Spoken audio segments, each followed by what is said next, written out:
Michelle Segar, and I direct the Sport, Health, and Activity Research and Policy Center at the University of Michigan, and I graduated from HBHE in 1997.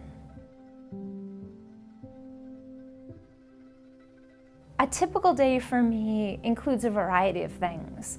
So I will be working on a manuscript on a study that's been completed, or a couple of manuscripts.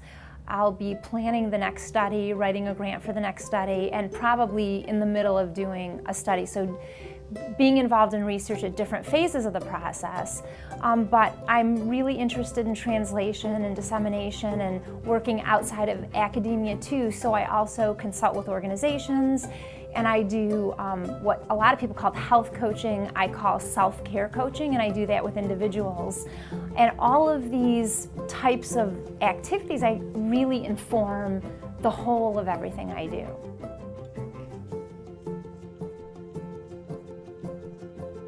The thing I like most about my job is really more than one thing, because everything integrates together. I love reading other people's research and theories and trying to think about how they work together and integrate together and how they don't. I love presenting findings and getting input from others.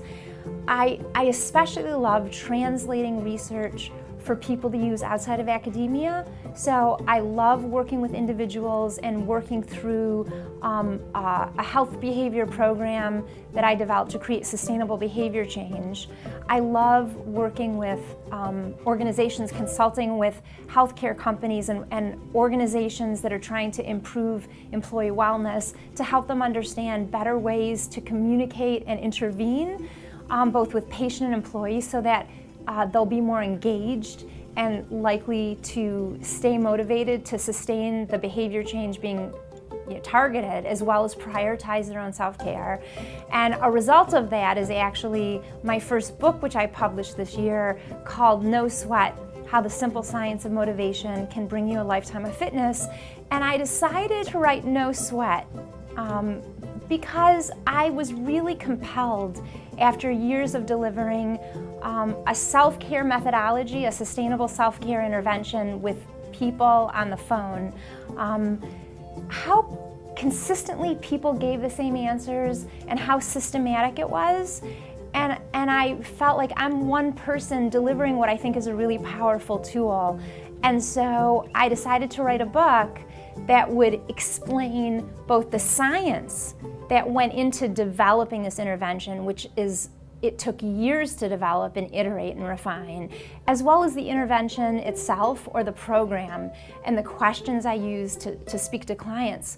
The book itself is explicitly focused on exercise, with a broader conversation about how people prioritize their own self-care or not, as well as specific self-regulation tools to help people learn how to integrate and institutionalize a self-care behavior like exercise into their lives so that they can sustain it through the craziness and ebbs and flows.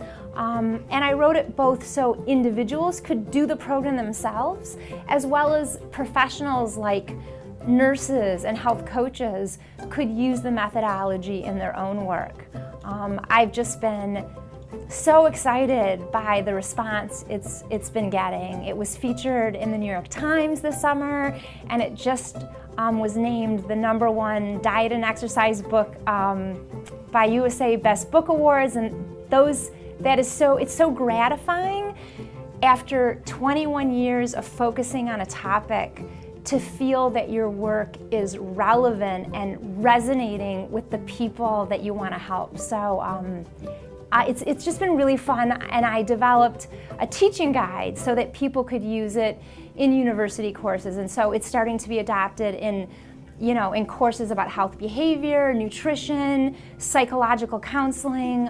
So it's my first book, and it's been a wonderful ride, and I'm just learning every step of the way.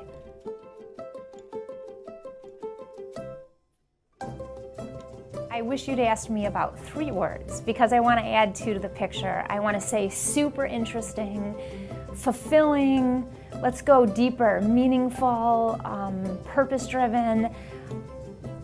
The work I do is so meaningful to me as an individual beyond my professional work that it feels more like a calling than a job, and I look forward to most days and enjoy most days because of that.